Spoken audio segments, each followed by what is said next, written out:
William Lawrence called black Democrats pillars of imperialism who defang the white left.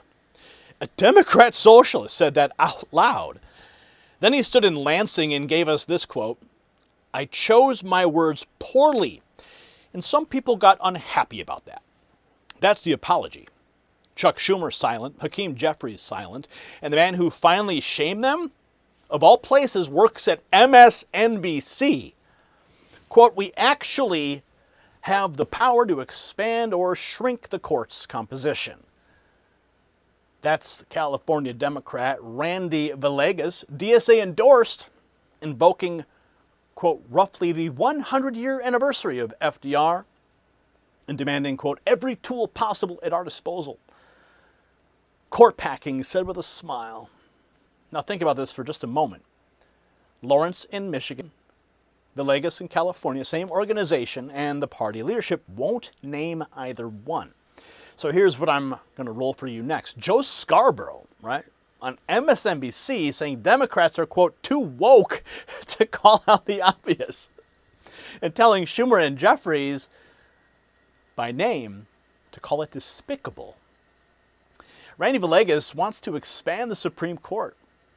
And men like him are on ballots in California and Michigan right now, which tells you exactly just how wild the next few months are going to be. We got the midterm elections coming up, with control of Congress on the line, and markets hate uncertainty. Uncertainty breeds volatility. This could be the most volatile stretch for stock markets and economy we've seen in years. So here's the good news. Noble Gold Investments has spent over a decade helping everyday Americans protect your wealth with precious metals, physical gold and silver you hold, to hedge the volatility. Simple, easy, safe. Go to nextnewsgold.com or just call that number, 877-646-5347. When you call Noble Gold, it's very important. Mention my name. Not just so you're supporting our network or me, but you're going to get a free 10-ounce silver bar for America's 250th birthday. That's if you open a new qualified account. Look at that beautiful thing. Man, I want to hold one of those. 10 ounces of silver. Good, I love it. Anyway, don't let Election Day arrive without a plan. Now let's get back to Lansing. Quote, "I don't give a damn about a white left." That's what Lawrence said out loud in his own cleanup attempt. That's the walk back. You're going to listen to it.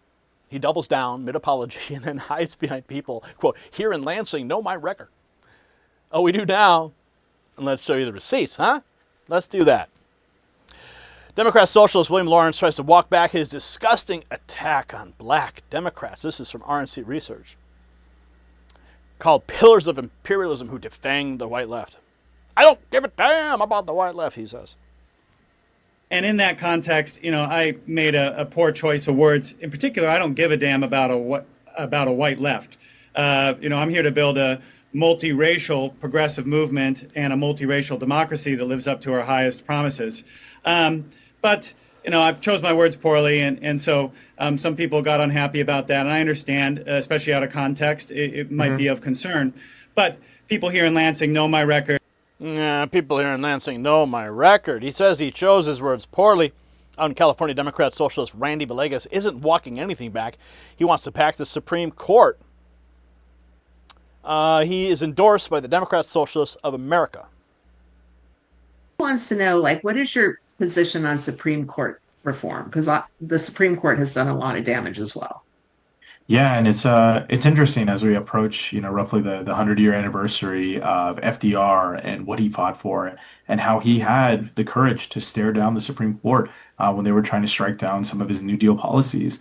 I believe that we need reform on the Supreme Court, and as Congress, we actually have the power to expand or shrink the court's composition. And I think we need to use every tool possible at our disposal to make sure that we have a court that's actually more balanced and that's not stacked against us in everything we try to do, whether that is Supreme Court term limits, whether that is expansion, or setting specific limits on how long Supreme Court justices can serve. I'm pretty open to any and all tools possible that we need to do in order to act change throughout our country. And I think we as Democrats need to be willing to do that and say that and fight for it, because we're not dealing with any administration in this moment. We're dealing with an administration that will literally do anything they can, an overreach of executive power to try and harm our communities. Yeah, well, you see, the executive branch, the President of the United States, gets to appoint those Supreme Court judges, and if they just happen to retire or die in the middle of the term where we have a Republican president, he's going to pick people who are constitutionalists, not people who rewrite the Constitution, who believe it's a living, breathing document. No, the only time you can change a Constitution is with a constitutional amendment, and that hasn't been done in a long time. So, listen, dude, spare us. All of that, there's a process. It's already in place. You just got to get in power, and we know how you guys do it, right? Mail-in ballots in the middle of the night, showing up by the truckload. Whatever tool it takes. Meanwhile, Joe Scarborough says he won't stay quiet about people claiming women on October 7th didn't matter. I don't need people telling me, oh, you have to just turn a blind eye to people saying that women getting raped on October 7th didn't matter in the grand scheme of things. No, America. Yeah. So he's not done. Says Democrats are fumbling the football on the 2-yard line, too woke to call out the obvious. This is about the Democrats, once again, fumbling the football on the 2-yard line when they have a chance to make great gains, but being so woke, I don't know if you want to call it woke 1, woke 2, or woke 3, but being too woke to call out the obvious. Even Scarborough knows that wokeism is a cancer. Oh, man. The guy sharpens it next. He says it's okay to call him out. If somebody says a woman being raped doesn't matter in the grand scheme of things, it's okay to call that person out and demand that candidates distance themselves. I wonder who he's talking about. Could he be talking about Graham Plattner? Or Eric Swallowswell, maybe? Then he goes after Chuck Schumer, Hakeem Jeffries. If you want to rule over a party and win elections. If somebody says going to a rally the day after Hamas slaughters more Jews than any time since the Holocaust, it's okay for Chuck Schumer. It's okay for Hakeem Jeffries to call that despicable and demand that people distance themselves from that. Okay. So he ties it straight back to 2024 when Democrats couldn't get out of their own way in an election they should have won. An awful lot like what was happening in 24. So why are we bringing this up now? We're bringing this up now because it seems an awful lot like what was happening in 2024 when Democrats couldn't get out of their own way to win an election they should have won. To extend your metaphor, the Democrats have the ball at the 2-yard line. Now they have to call the right play. And there are ways they could botch this. There's no question there. Getting at the ball at the 2 doesn't mean you're going to score. Seattle Seahawks about a decade ago in a Super Bowl is evidence of that. So this is where Democrats are, and that's why there is such scrutiny. It is understandable why there's such energy on the left, and we've just gone through all the reasons why. There's a lot of energy there. People are tired. People are sick. People Love the football metaphors, guys. Love it. From MSNBC's warning to AOC's history lesson, she says black Americans really created democracy, though. They're the ones. That's AOC, of course, who's afraid of her own garbage disposal. Think about the civil rights and voting rights movement and how black Americans really created democracy in this country. Right. That's exactly right. How they literally made something from nothing. It is just beyond me. It is beyond you. It's over your head, girl. Go make me a drink. She says she thinks about how Native people survived. I think about how, Native people have survived and preserved and treasured their culture. Oh, Yeah, she's checking off all the diversity boxes right now. And then about the Americans, our immigrants. I think about, and I think many of us think about immigrants, which if you aren't from one of those first two populations, you are certainly from largely the third. And so many of us have our story of our parents, our grandparents, our great-great-grandparents, and so on and so forth.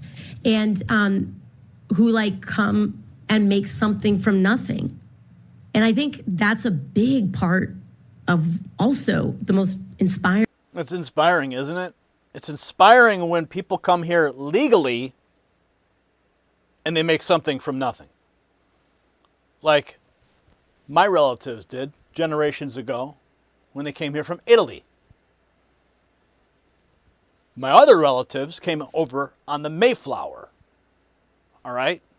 They fought in the Revolutionary War. They fought in the Civil War. Okay? So I've got fiery Italian blood, and I have deep-rooted Irish blood as well, that fought for this nation. At King's Mountain, the turning point of the Revolutionary War. Look it up. Get a history lesson. Yeah, so they made something from nothing. They made a nation out of nothing. I don't know what she's talking about here, about black people making democracy. I thought democracy started in Greece.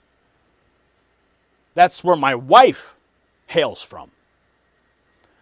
So I think we know a thing or two about starting from nothing, especially in my bloodline, AOC.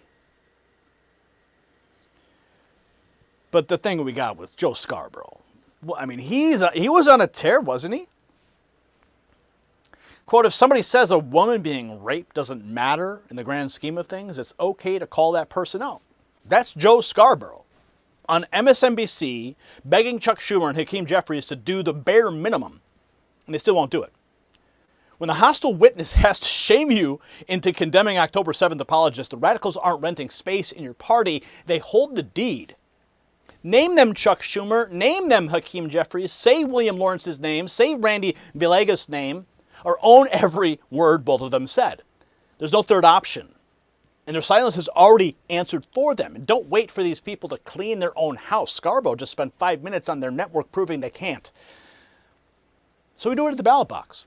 California, Michigan, every district where a DSA planted flag is.